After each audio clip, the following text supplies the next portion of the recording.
अगर किसी जगह में कोई कातिल था तो पूरा इलाका को सजा दिलवाते थे, सजा सुना देते थे, इज्तिमाई सजा सुनाते थे। तो ये नहीं हो सकता कि कुछ अफराद आपके कहने के मुताबिक गलत कर रहे हैं, लेकिन उसका सजा पूरा कश्मीर को आप नहीं दे सकते। हमारा मुतालबा है एहतजाज करने वालों से भी और धरना और रियासत चलाने वालों से भी कि आप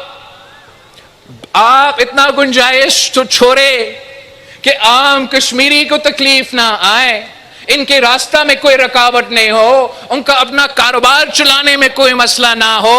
और इंशाअल्लाह ताला अगर तमाम पार्टीज आपका ये तजवीज मान जाते हैं कि ये ट्रूथ एंड रेकन्सिलिएशन कायम किया जाए, और जब तक ये ट्रूथ एंड रेकन्सिलिएशन कमीशन अपना काम मुकम्मल ना करे तो वो दोनों जो साइड्स है वो थोड़ा सा कश्मीर के अवाम को इस किस्म का रिलीफ देना चाहिए। मेरा ख्याल में अगर रियासत पाकिस्तान अमेरिका और ईरान के दरमियान अमन कायम कर सकते हैं, अगर रियासत पाकिस्तान स्ट्रेट ऑफ हॉर्मूज खुलवा सकते हैं, तो हमारा दरख्वास्त है हुकूमत पाकिस्तान से, रियासत पाकिस्तान से, मेरा कश्मीर बंद पड़ा हुआ है, खोले।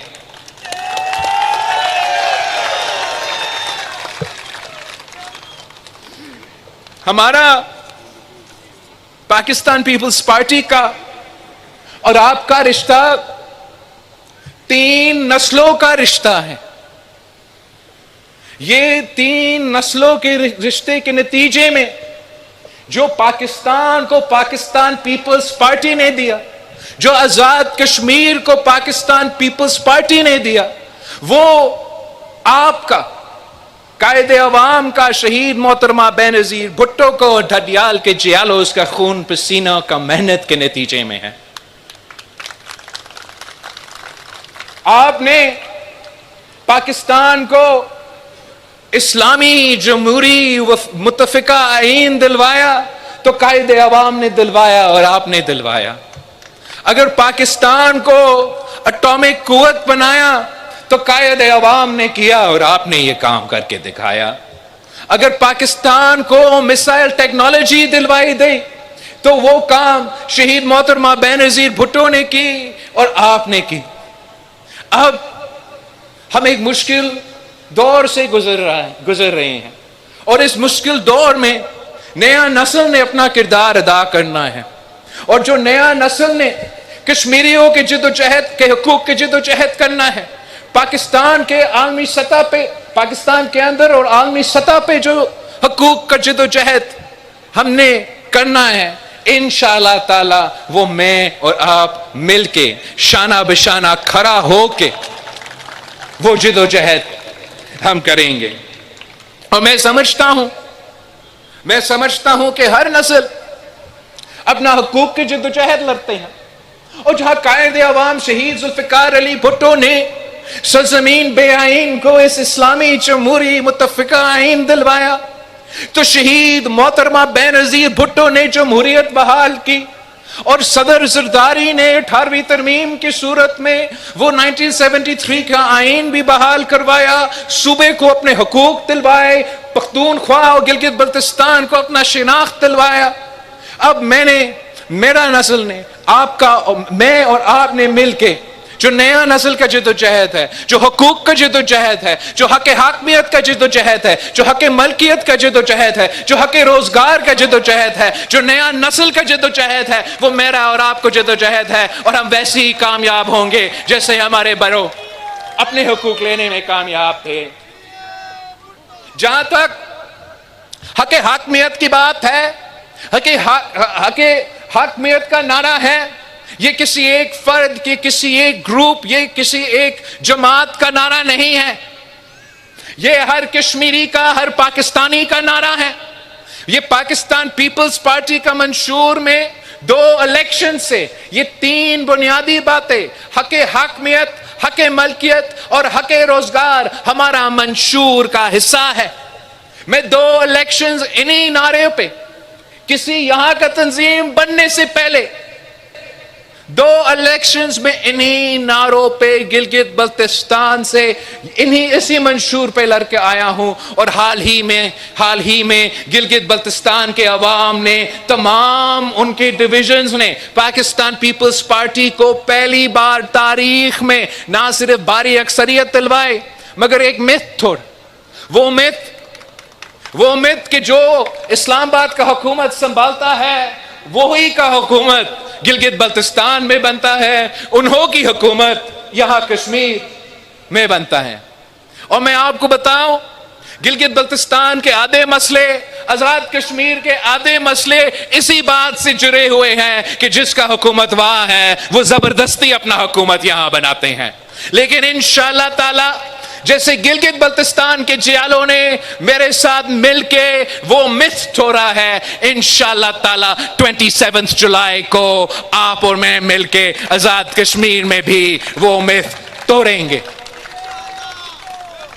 जहां तक आजाद कश्मीर के हक हाकमियत का जिद्दोजहद है, वो हक हाकमियत जिसके लिए पाकिस्तान पीपल्स पार्टी मेहनत कर रही है, जिसके लिए पाकिस्तान पीपल्स पार्टी के जियालों सियासी जिद्दोजहद लड़ रहे हैं, वो एक आलमी सतह का हक हाकमियत का जिद्दोजहद है, और एक हमारे यहां जो अपने यहां हक हाकमियत का, अंदरूनी हक हाकमियत का जो जिद्दोजहद है।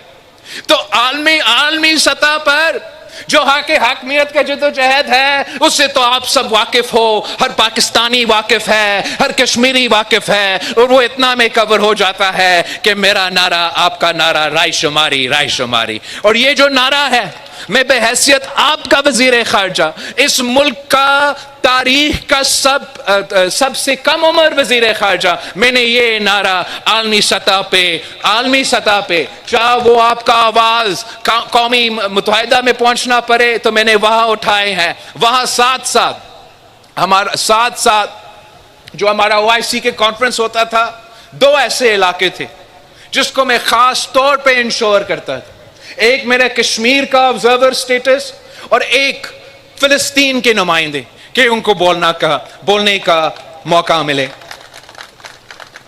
और जो आपका ऑब्जर्वर स्टेटस जो कश्मीरियों का उन OIC के फोरम्स में थे, वो ऑब्जर्वर स्टेटस शहीद मोहतरमा बेनजीर भुट्टो ने आपको दिलवाया था। आपका आवाज, आपका आलमी सतह का जो हक हकमियत का जिद्दोजहद है, चाहे वो उसको भारत के सरजमीन पे, जब मैं 7-10 साल बाद पाकिस्तान का पहला वजीर खारजा था जो भारत के सरजमीन पे गया था, और उस वक्त आपको याद होगा कि मैंने इसलिए आलमी दुनिया में मोदी को बुचर ऑफ गुजरात कहा था, उसकी वजह से भारत ने मेरा सर पे प्राइस रखा था। लेकिन उन तमाम खतरात के बावजूद मैं बहैसियत आपका वजीर खारजा मोदी के सरजमीन पे जाकर कहा था कि आपको कश्मीर के अवाम के साथ इंसाफ करना पड़ेगा। तो जहां तक आलमी सतह का जिद्दोजहद है, वो जिद्दोजहद हम 3 नस्लों से लड़ते आ रहे हैं, और इंशाअल्लाह ताला नस्ल दल नस्ल लड़ेंगे, 1000 साल लड़ेंगे, लेकिन पूरा जो हमारा कमिटमेंट है तमाम कश्मीर के हवाले से, उसके हवाले से हमारा जो जिद्दोजहद है वो बरकरार रहेगा। जहां तक आपके हक हाकमियत के बारे में, पाकिस्तान के अंदर या आजाद कश्मीर के अंदर मजीद हुकूक की जो आपकी ख्वाहिश हो, जो आपके अंदर हक हाकमियत के आप पे हकूक हैं, उसके लिए भी पाकिस्तान पीपल्स पार्टी ही वो वाहिद जमात है जो आपको आपके हक हाकमियत पाकिस्तान के अंदर या आजाद कश्मीर के अंदर दिलवा सकती। ये तो हमारा तारीख है, ये तो हमारा पहचान है।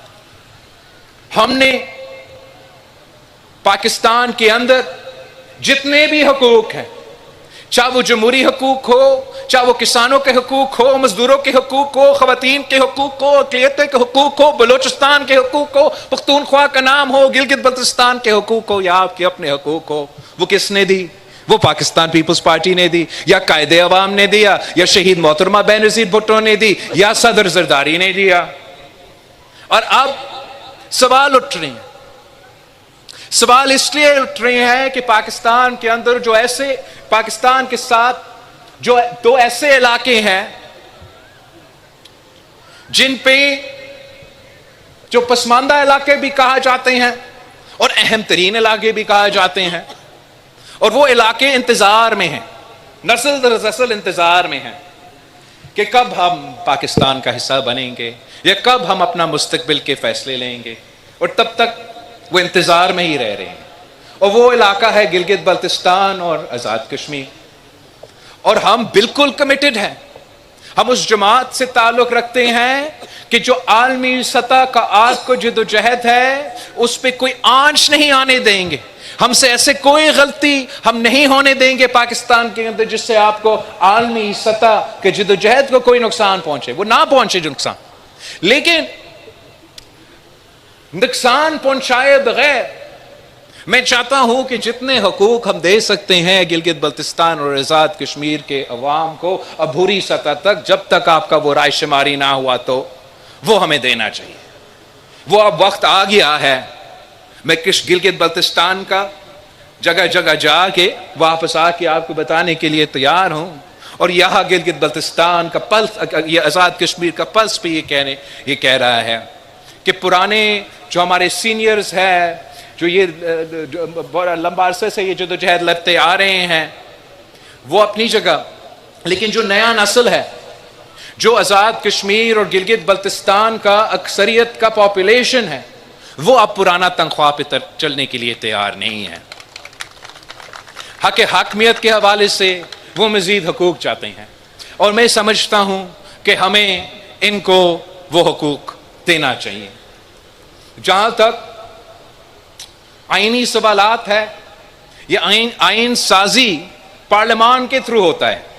आइन साजी सड़क पे नहीं होता, आइन साजी जबरदस्ती नहीं होता, आइन साजी एक इज्तिमाई फैसला होता है, मिल बैठ के मुशावरत करके फैसले किए जाते हैं।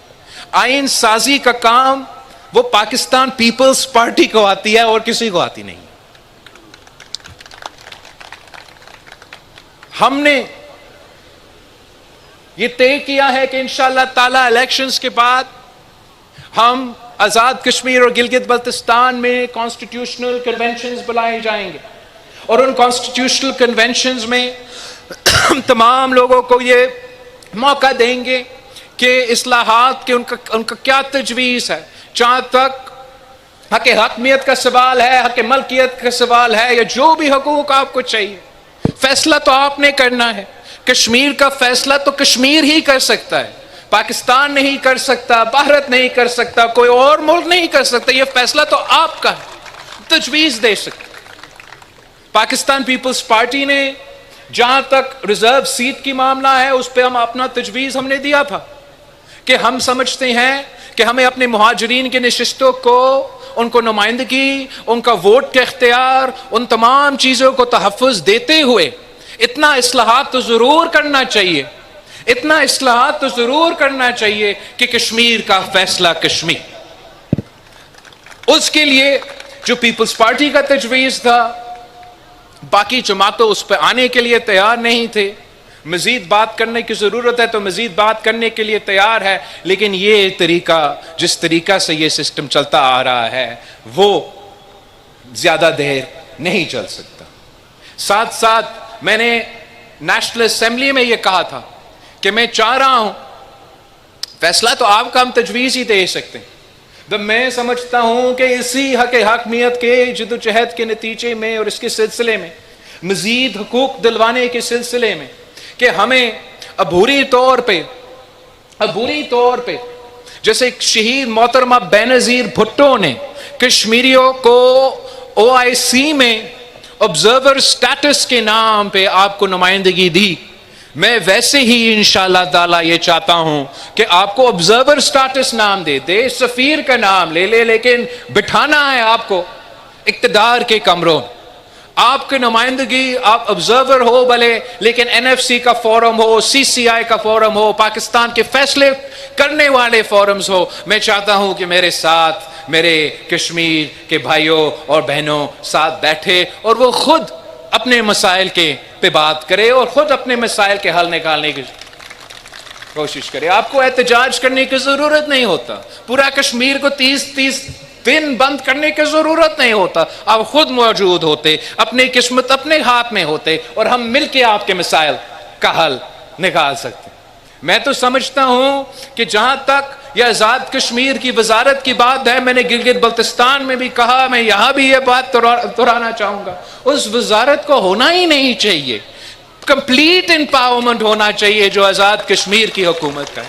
भले आप आजाद कश्मीर का हुकूमत का वजीर आजम को या आजाद कश्मीर का हुकूमत को यह इजाजत दे कि वो अपना वजीर खारजा बनाए और उस वजीर खारजा को आप वफाक के कैबिनेट में बिठा दे, उनको पाकिस्तान के मसला देखना चाहे, जो भी आपका हल आप बैठे फैसला करें, लेकिन जो पुराना तनख्वाह है उस पर आप चलने के लिए तैयार नहीं है। नया हमें तजवीज देना पड़ेगा जिससे हम मजीद हकूक कश्मीर के अवाम को, कश्मीर के नौजवानों को दिलवा सके। और इसी तरीके से पाकिस्तान पीपल्स पार्टी के फलसफे एक है, दूसरी जमातों के फलसफे एक है। वो समझते हैं कि ये जो जमीन है, ये जो पहाड़ है, ये किसी रियासत का है, ये हुकूमत कश्मीर का है या हुकूमत पाकिस्तान का है। बुनियादी फर्क ये है कि पीपल्स पार्टी समझती है कि ये आपका है।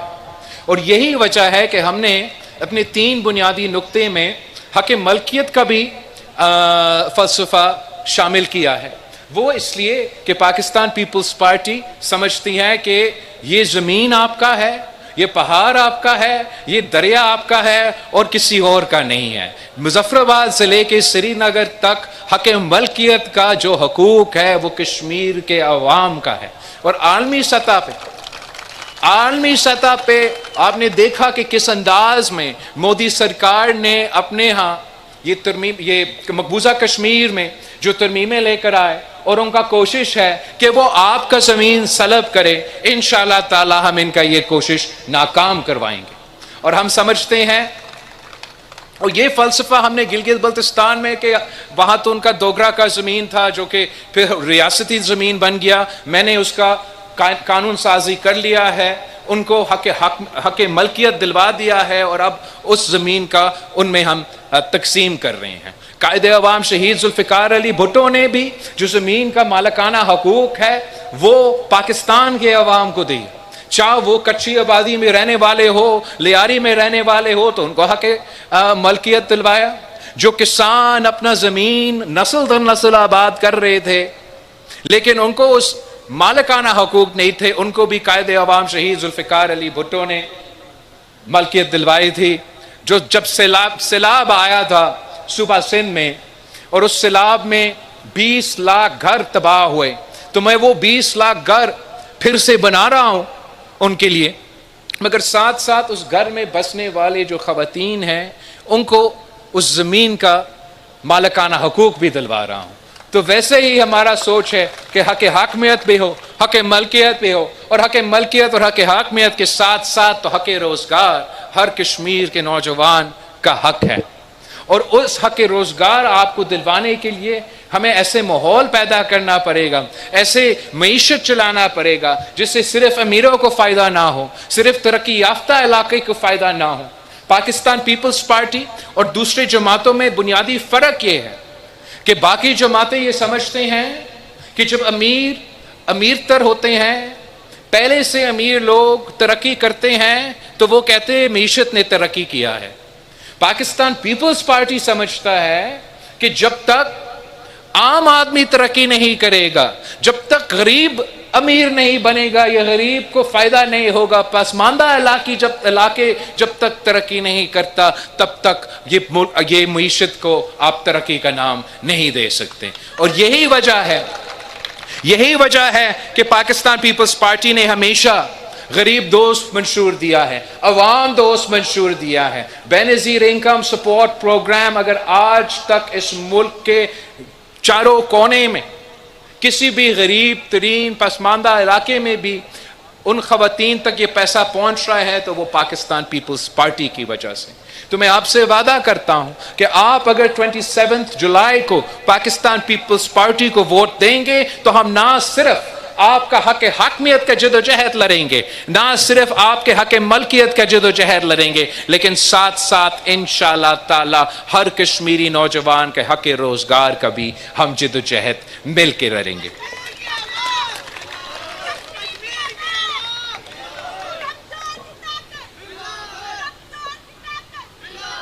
साथियों, ये जैसे मैंने कहा, ये कश्मीर की तारीख में सबसे अहम तरीन इलेक्शन है और आपने इंश्योर करना है कि आप बड़ी बड़ी तादाद में इस इलेक्शन में हिस्सा ले। मैं जानता हूं कि हालात आज़ाद कश्मीर में मुश्किल हैं, लेकिन ये हालात के बावजूद भी आपने बड़ा तादाद में बाहर निकल के अपना वोट इस्तेमाल करना है। यही आपके इख्तियार है, यही आपका ताकत है। ये वोट की ताकत की वजह से आपका आवाज मुजफ्फराबाद पहुंचता है, इस्लामाबाद पहुंचता है, और इस इलेक्शन के बाद जो भी पार्लियामान बनेगा मुजफ्फराबाद में, इन्होंने तारीखी फैसला लेना है, इन्होंने तारीखी फैसला लेना है। तो अगर वो तारीखी फैसले कोई और लेंगे तो उसका नतीजा भी आप जानते हैं क्या होंगे।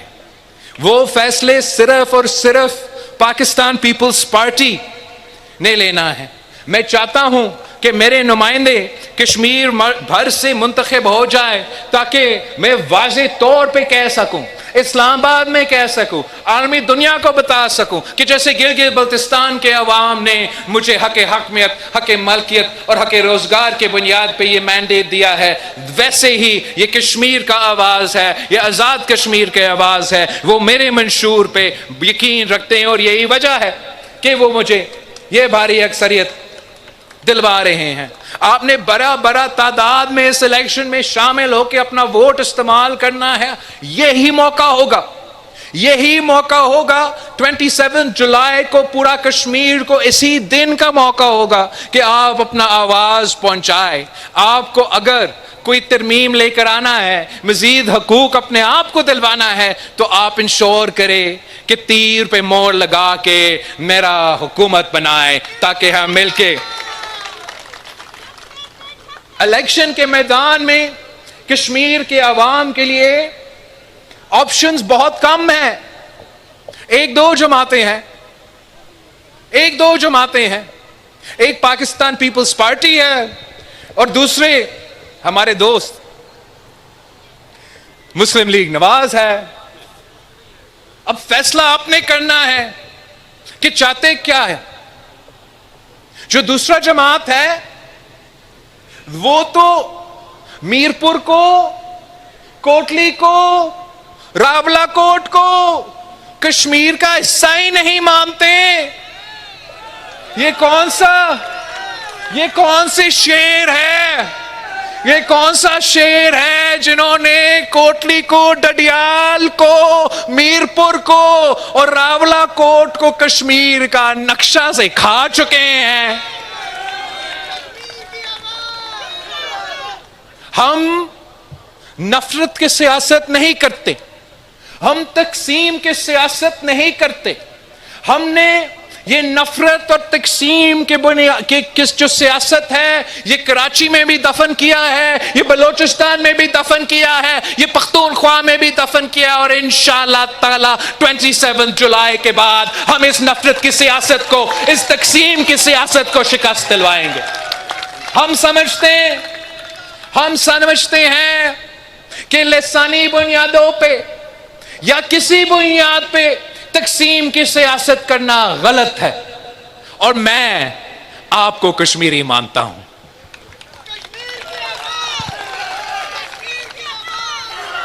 ये किस किस्म, मतलब ये तो इतना बड़े बात, इतना अहम ओहदा पे कौन कह सकता है।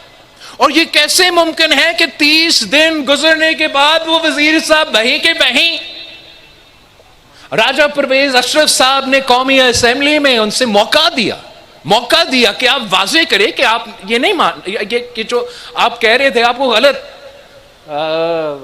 गलत पेश किया गया।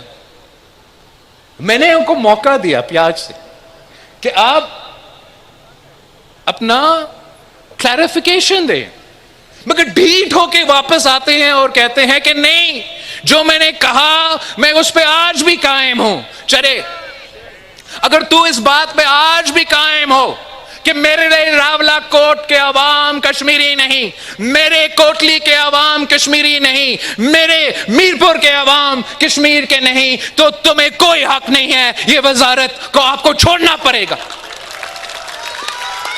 ये मुमकिन कैसे? ये वाज़ेह करे, क्या ये आपका ज़ियाती ख्याल है या वफाक पाकिस्तान का ख्याल है? इसलिए अगर आप वफाकी ओहदा संभालते हो तो आप वफाक पाकिस्तान का नुमाइंदे हो, किसी अपना आपका जाती नुमाइंदा आप नहीं हो। ये दोनों चीजें साथ साथ नहीं चल सकते। वजीर आजम शहबाज शरीफ साहब को बाज़ाब्ता खुद क्लैरिफाई करना चाहिए कि क्या ये वफाकी हुकूमत का पॉलिसी है, बाकायदा वफाकी कैबिनेट का ये पॉलिसी है जो आपका वजीर दिफा कह रहा है या नहीं?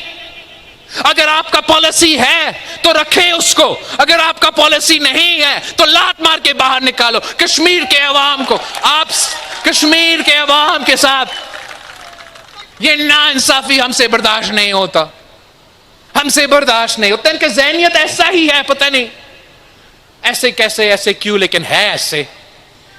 ये दूसरा एक वफाकी वजीर साहब है, ये कहता है कि 12 सीटें हमारे जेब में हैं, 12 सीटें हमारे जेब में। अब तो शुरू करते हैं जेब से 12 सीटें ना। जिसका ज़हनियत यही होगा वो तो, उनको कोई फिक्र नहीं है, कोई फिक्र ही नहीं है कि यहां से कौन मुंतखब होगा।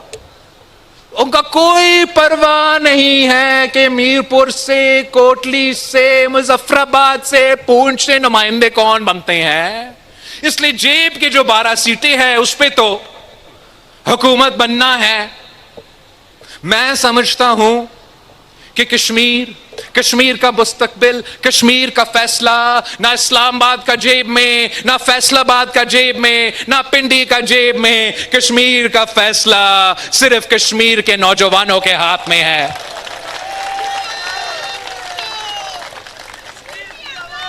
और इंशाअल्लाह ताला जुलाई 27 को इंशाअल्लाह ताला ना सिर्फ आजाद कश्मीर से ये फैसला होगा, ना सिर्फ आजाद कश्मीर से ये फैसला आएगा, ना सिर्फ आजाद कश्मीर में हम शेर का शिकार करेंगे, मगर इंशाअल्लाह ताला जो मुहाजिरीन के सीट्स है जो पाकिस्तान भर में हैं, जिनका आखिरी इलेक्शन है, इंशाअल्लाह ताला वहां वो पाकिस्तान पीपल्स पार्टी को भी वोट देंगे।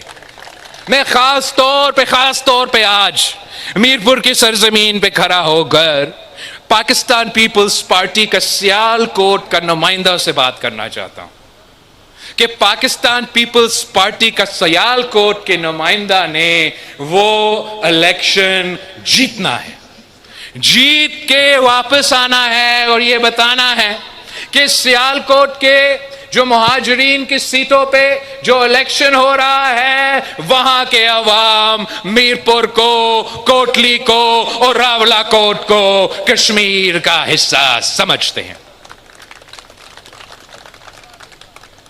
जुलाई 27 को जो अहम तरीन इलेक्शन होना जा रहा है, उस इलेक्शन में इंशाअल्लाह ताला पाकिस्तान पीपल्स पार्टी ना सिर्फ जीतेगी मगर जीत के एक बार फिर तारीख रकम करेंगे। और जो आपके हुकूक रहते हैं, कायदे अवाम ने आपको हुकूक दी, शहीद मोहतरमा बेनज़ीर भुट्टो ने आपके हुकूक दी, सदर जरदारी ने आपको हुकूक दी। जो हुकूक रहते हैं इंशाअल्लाह ताला वो मैं और आसिफा मिलके आपको दिलवाएंगे। ये मेरा आपसे वादा है। मैं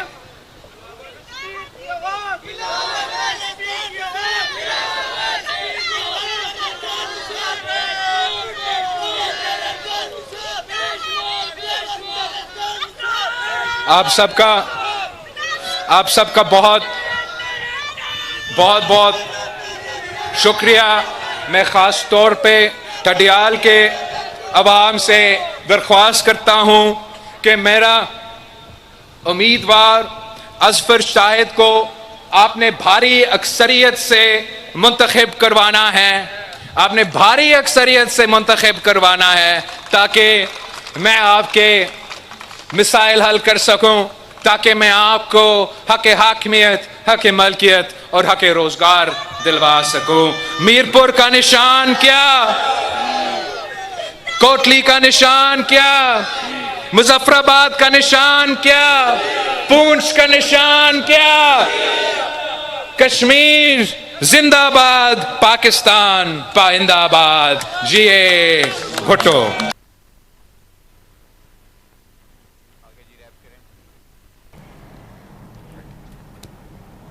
नाज़रीन, chairman peoples party Bilawal Bhutto Zardari जलसे से खिताब कर रहे थे। उनकी जानिब से ये कहा गया कि कश्मीर की आवाज़ इस्लामाबाद तक पहुँचाएंगे, अवाम के मसाइल तरजीही बुनियादों पर हल करेंगे। पीपल्स पार्टी मुतवस्सित तबके की नुमाइंदा जमात है, बातचीत और मुज़ाकरात के जरिए मसाइल का हल निकाला जा सकता है। मजीद कहा, ये आज़ाद कश्मीर की तारीख का सबसे अहम इलेक्शन है, एहतजाज हर किसी का हक है, कानून हाथ में नहीं लेना चाहिए। सियासतदानों का काम अवाम की आवाज़ बनना है। पीपल्स पार्टी और कश्मीरियों का 3 नस्लों का साथ है। अवाम ने मौका दिया तो हर फोरम पर कश्मीर की आवाज़ बनकर सामने आऊँगा।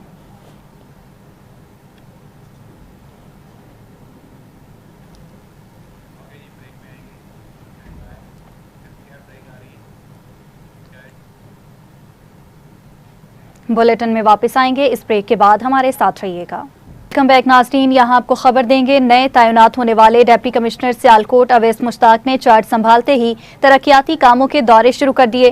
डिप्टी कमिश्नर अवैस मुश्ताक ने मुजफ्फरपुर फ्लाईओवर का दौरा किया और तरक्याती कामों की रफ्तार पर इत्मीनान का इजहार किया। मजीद तफसीलात जानते हैं रिपोर्टर हिफ्जा रियाज से, जो इस वक्त डिप्टी कमिश्नर सियालकोट अवैस मुश्ताक के साथ मौजूद हैं। जी हिफ्जा, आगाह कीजिएगा।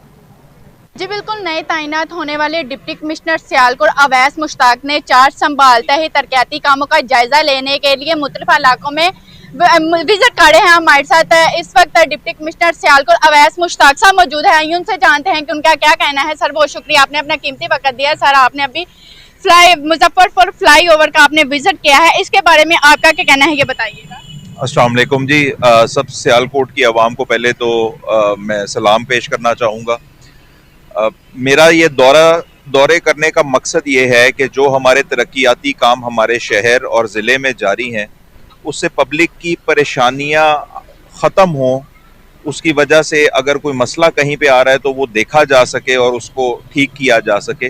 कोशिश हमारी ये है कि ये तरक्याती काम जितने भी चल रहे हैं वो जल्द से जल्द मुकम्मल किए जाएं और लोगों की मुश्किलों को आसान किया जाए। सर, मुझे ये भी बताइएगा कि सियालकोट की आवाम को आप क्या मैसेज देना चाहते हैं? मेरा मैसेज अपने ज़िले की आवाम के लिए ये होगा कि ये उनका घर है, इसका ख्याल रखना उनकी भी जिम्मेदारी है और वो एक रिस्पॉन्सिबल शहरी की तरह एक्ट करें। जहाँ पे प्रॉब्लम एरियाज़ हैं, जहाँ जहाँ मसाइल हैं, वो हाईलाइट करें ताकि हमारे नोटिस में वो आ सकें और हम उनका कोई रेक्टिफिकेशन जल्द से जल्द कर सकें। शुक्रिया। जी बिल्कुल, जैसे कि आपने डिप्टी कमिश्नर सियालकोट अवैस मुश्ताक साहब की बात सुनी, उनका कहना था कि हम जिला सियालकोट की आवाम को ये मैसेज देना चाहते हैं कि वो जिला सियालकोट उनका गढ़ है, वो इसको अपनी जिम्मेदारी और जैसा कि वो अपने घर को जिम्मेदारी से संभालते हैं, साफ करते हैं, वो इसी तरह ही सियालकोट को भी उसी तरह ही साफ करे। और मजीद इनका ये कहना था कि सियालकोट की आवाम के लिए मैं ऑफिस डिप्टी कमिश्नर सियालकोट में मौजूद है, जहाँ पर वो 24 घंटे के लिए आवाम की खिदमत करने के लिए तैयार हैं। जी, कराची में चंद रोज कबल पेश आने वाले डकैती वाकया में मुज़ाहमत पर डॉक्टर आकाश को बैंक के बाहर जान से मार दिया गया। पुलिस ने मुल्जिमान को 36 घंटे में गिरफ्तार कर लिया। इसी हवाले से जानते हैं कराची में मौजूद अपनी रिपोर्टर ताहिरा से, जो इस वक्त DIG साउथ सैयद असद रजा के साथ मौजूद हैं। जी बताइएगा। जी नाजरीन, इस वक्त मैं मौजूद हूँ DIG साउथ असद रजा साहब के साथ। और जी हाँ, जैसे कि आपको पता है कि कुछ रोज़ कबल एक वाक़या पेश आया था डॉक्टर आकाश का, जिसके मुलजिम जो है वो DIG साउथ की हार्ड वर्किंग से वो पकड़े गए थे। और इनसे हम बातचीत करते हैं कि उसमें जो पेशरफ्ती आई है वो क्या थी और जो उसमें मुलविस मुल्ज़िमान थे उनका कोई ताल्लुक क्या उनके घर से था, और उनकी रेकी किस तरह की गई थी, और जब तक वो बैंक पहुंचे और ये सब जो वाक़या हुआ वो आखिर आया किस तरह पेश। जी शुक्रिया जी। बिल्कुल, ये बहुत एक दर्दनाक और जो है अनफॉर्चुनेट वाक़या पेश आया 13 जुलाई को तकरीबन कुछ 12:15 के करीब। तो 3 अफराद थे जिसमें एक बाप बेटा थे और एक उनका कज़न था, जो कि एक बैंक से, निजी बैंक से कैश निकाल के निकले और इधर किसी और बैंक में जाके जमा करवाना था। मगर अनफॉर्चुनेटली जो जिस बैंक से ये निकले वहाँ से अभी ये इनको तकरीबन निकले हुए 15 मिनट हुए थे, अगले बैंक पे पहुँचे तो वहाँ पर 4 जो डाकू थे उन्होंने इनको टारगेट किया और जो वहाँ पर सिक्योरिटी गार्ड मौजूद था उसके साथ भी फायरिंग का तबादला हुआ। और इस अनफॉर्चुनेट इंसिडेंट के अंदर जो है जो बेटा था उस आदमी का वो गोली का शिकार हो गया और उसको अस्पताल लेके गए, वहाँ पर वो अपने ज़ख्मों की ताब ना लाते हुए फौत हो गया। अब इसको पुलिस ने, चूँकि उसका ताल्लुक़ माइनॉरिटीज़ के साथ था और वो बाई प्रोफेशन के लिहाज से भी डॉक्टर था, तो पुलिस ने इसको चैलेंज समझते हुए इसके ऊपर टीमें बनाई और इसके ऊपर काम शुरू कर दिया। और इसकी वजह से हमने 24 घंटे के अंदर जो है वो मुलज़मान को ना सिर्फ ट्रेस किया बल्कि उनको गिरफ़्तार भी कर दिया। वाक़या हुआ ऐसे ही कि इस वारदात में 4 अफराद मुलव्वस थे जो कि 2 मोटरसाइकिल के ऊपर आए थे।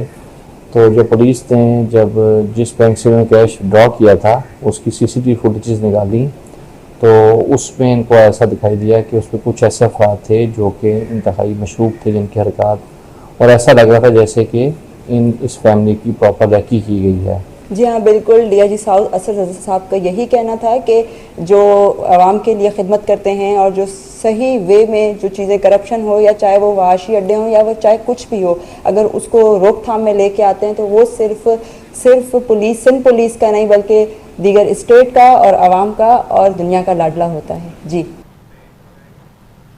इसी के साथ ही न्यूज़ स्टूडियो से फिलवक्त इतना ही। मज़ीद अपडेट्स के लिए आप देखते रहिए TV टुडे।